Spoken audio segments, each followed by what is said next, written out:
नमस्ते दोस्तों, आपका स्वागत है द मूवी एको में।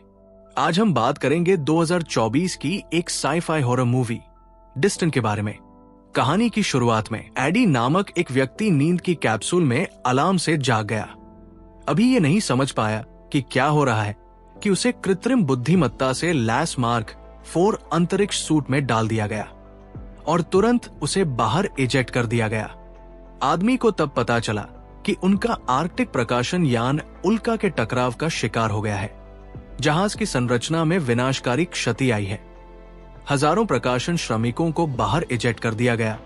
कुछ टकराव में पूरी तरह से नष्ट हो गए, कुछ उसके साथ निकटतम अज्ञात ग्रह पर इजेक्ट कर दिया गया। तेजी से गिरने के कारण नींद की कैप्सूल का तापमान 1300 डिग्री सेल्सियस से अधिक हो गया। जीवन और मृत्यु के क्षण में एंडी ने सिस्टम को ठंडा करने के लिए जोर से चिल्लाकर निर्देश दिया। ठीक उसी समय यान वायुमंडल में उतर गया और तापमान भी गिर गया।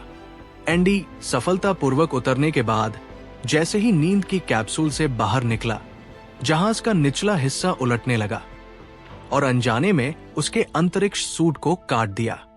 अब ऑक्सीजन केवल 42% बची है। एंडी नींद की कैप्सूल के पास जाकर एआई सहायक को बुलाता है। एंडी ने लेनार्ड से आर्कटिक स्टारशिप के सटीक स्थान का पता लगाने के लिए कहा, लेकिन अगले ही क्षण आकाश से एक आग की लपटें गिरी।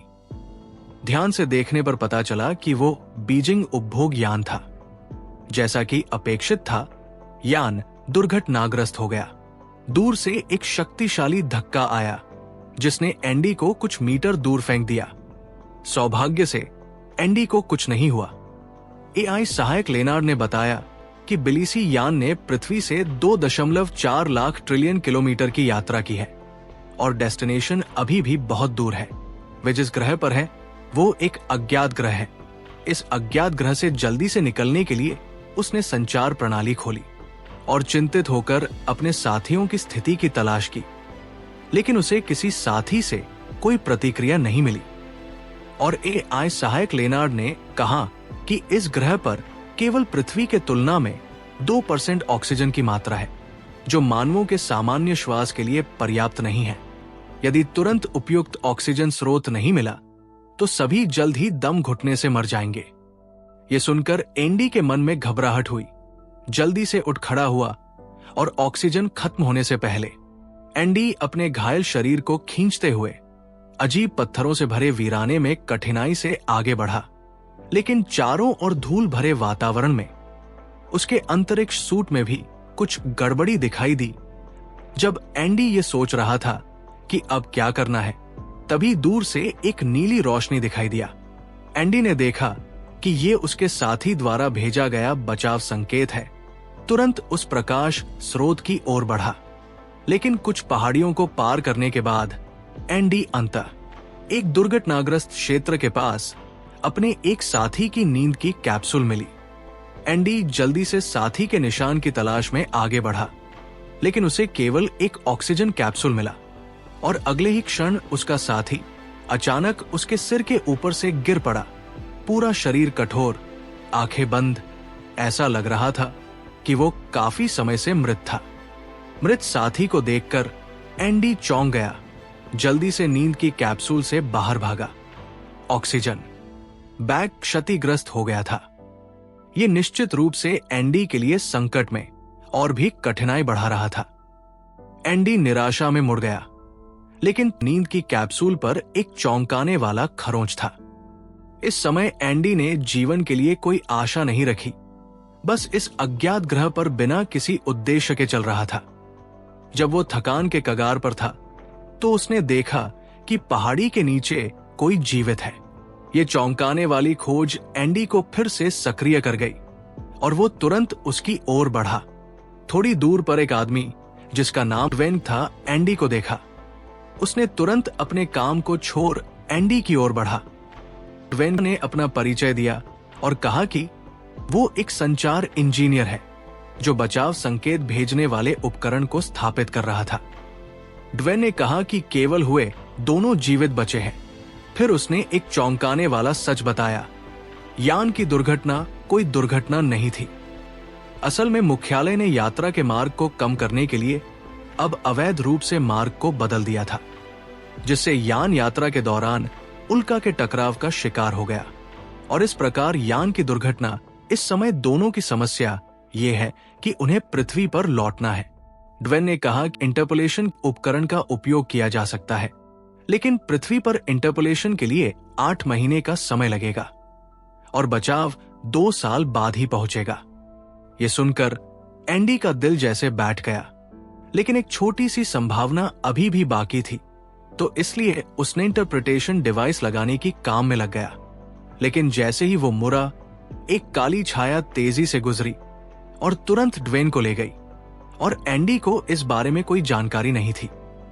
इस समय एंडी ने तारों को जोड़ दिया था, लेकिन जब उसने पीछे मुड़कर देखा तो वहां कोई नहीं था और ड्वेन का कोई निशान नहीं था। एआई सहायक लेनार्ड ने उसे याद दिलाया कि उसकी ऑक्सीजन केवल 36% है।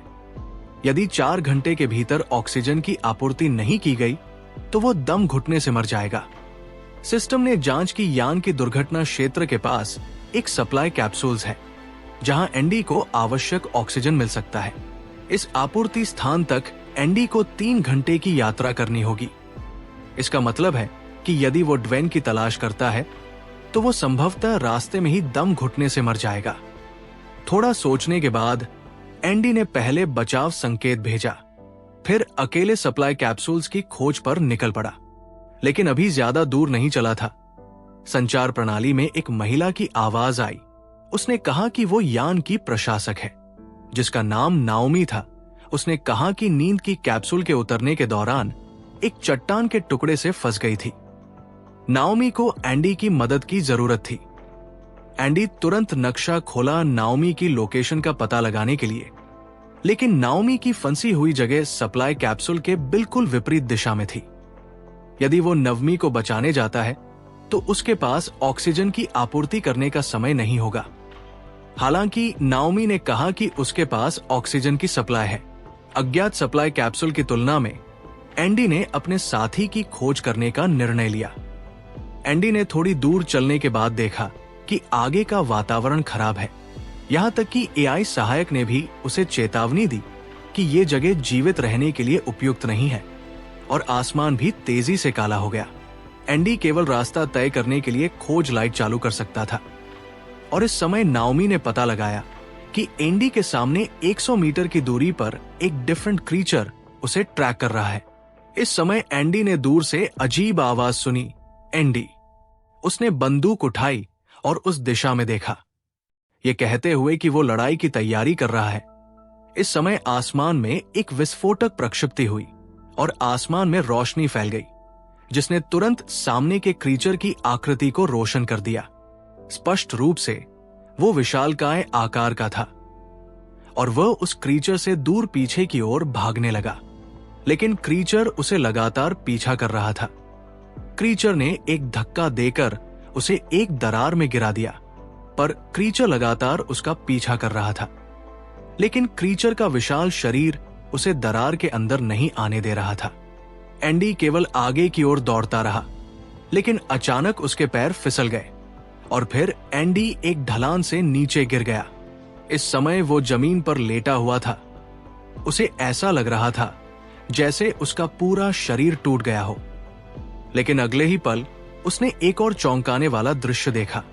उसके बाद जैसे ही वो थोड़ी दूर आगे बढ़ा, दूर नीचे उसे बहुत सारे हाइबरनेशन कैप्सूल दिखा। एंडी तेजी से आगे दौड़ा, लेकिन दौड़ते समय उसके कानों में ड्वेन की आवाज गूंजने लगी। ड्वेन की आवाज सुन एंडी मदद के लिए तेजी से उसकी तरफ मदद करने के लिए भागा और देखता है कि एक क्रीचर ड्वेन को काट रहा था। एंडी तेजी से हाइबरनेशन कैप्सूल के पीछे छिप गया। ड्वेन की दिल दहला देने वाली मदद की पुकार चारों ओर गूंज रहा था। एंडी ने ड्वेन को मरते हुए देखा, लेकिन एंडी कुछ नहीं कर सका। उसके बाद क्रीचर को एंडी की मौजूदगी का पता चला। वो उसे खोजने लगता है। तभी नाओमी हाइबरनेशन कैप्सूल का अलार्म चालू कर देता है, जिससे क्रीचर्स को भटकाया जा सके और एंडी वहां से निकल सके। एंडी तेजी से दौड़ने लगता है, लेकिन वो क्रीचर्स उसका पीछा करता है। उसे लगा कि वो क्रीचर के हाथों मरने वाला है, लेकिन क्रीचर अजीब तरीके से रुक गया। एंटी को ज्यादा सोचने का समय नहीं मिला। वो इस क्षेत्र से बाहर निकलने की कोशिश करने लगा। अचानक जमीन के नीचे कीड़े जैसे क्रीचर प्रकट हुए। उन्होंने एंटी को निगल लिया और नीचे खींच लिया। तब एंटी को समझ में आया कि पहले के क्रीचर्स अचानक क्यों रुक गए थे। असल में इस क्षेत्र में पहले के क्रीचर से भी अधिक भयानक भूमिगत क्रीचर्स थे जो एंटी को लगातार निगल रहा था। एंटी को लगा कि उसके आंतें दब जाएंगी। एंटी ने सिस्टम को हृदय पेसमेकर चालू करने के लिए कहा। अगले ही क्षण वो सीधे उछल गया। वो डर के मारे रेत में कीड़ों को देख रहा था। ध्यान से उसने यहां से भागने का फैसला किया। क्रीचर से बचने के लिए एंटी एक गड्ढे के नीचे दौड़ने लगा, लेकिन इस गड्ढे में कुछ चमकदार कीड़े थे। मुश्किल से इस क्षेत्र को पार करते हुए जब ऑक्सीजन खत्म होने वाली थी, एंटी ने अंततः नाओमी के स्लिप चेंबर को पाया और जैसे ही एंटी दम तोड़ने वाला था, नाओमी ने तुरंत ऑक्सीजन ट्यूब को एंटी से जोड़ दिया ऑक्सीजन बैग पर, और एंटी की मदद से नाओमी भी सफलतापूर्वक स्लिप चेंबर से बाहर निकल गई। दोनों ने यहां से पृथ्वी पर लौटने की तैयारी की, लेकिन तभी पहाड़ी पर बहुत सारे क्रीचर प्रकट हुए। अधिक बचाव अनुभव की मदद से एंटी ने नाओमी को खींचते हुए भागना शुरू किया। जब दोनों की ताकत लगभग खत्म हो गई, तब उन्होंने अंततः अंतरिक्ष यान के गिरने के मलबे का क्षेत्र देखा। एंटी को याद आया कि यहाँ एक सप्लाई चेंबर है, जिन्हें नाओमी को अंदर खींच लिया और तुरंत दरवाजा बंद कर दिया। तभी एक क्रीचर तेजी से अंदर आया, लेकिन बंद दरवाजे ने उसे बीच से 2 टुकड़ों में काट दिया। 2 टुकड़ों में बंटे क्रीचर को देखकर दोनों ने सोचा कि वे सुरक्षित हैं, लेकिन जैसे ही दोनों ने मुड़कर देखा, एक विशाल क्रीचर बाहर निकला और अगले ही क्षण वो दोनों की ओर दौड़ने लगा। आकार के अंतर के कारण दोनों केवल बचने के लिए दौड़ सकते थे, लेकिन घबराहट में वे स्टोरेज एरिया में पहुंच गए, जहां हर जगह बड़े बड़े बक्से थे और क्रीचर का बड़ा आकार यहां अपनी ताकत खो बैठा, टकराते हुए इधर उधर भागने लगा। तभी एंटी ने दीवार पर स्लिप चेंबर देखा। उसने वहां जाने का विचार किया और नाओमी वास्तव में क्रीचर द्वारा पीछा की जा रही थी। थकावट के कारण वो अब और नहीं दौड़ पा रही थी। एंटी स्लिप चेंबर में चढ़ गया। अगले क्षण एंटी ने सही समय पर स्लिप चेंबर को क्रीचर की ओर लॉन्च किया और देखते ही देखते स्लिप चैम्बर क्रिएचर के ऊपर गिर गया और क्रीचर उसके नीचे दब के मर गया। इसके बाद उन्हें 18 महीने इंतजार करना होगा, तभी बचाव दल पहुंच सकेगा। सौभाग्य से यहां संसाधनों की कोई कमी नहीं है। वे 18 महीने तक एक दूसरे के साथ रह सकते हैं। इसी के साथ ये कहानी यहीं पर खत्म होती है। अगर आपको यह विश्लेषण पसंद आया हो तो कृपया हमारे चैनल को लाइक, शेयर और सब्सक्राइब करना न भूलें, ताकि आप ऐसी और भी रोचक फिल्मों के विश्लेषण देख सकें। धन्यवाद।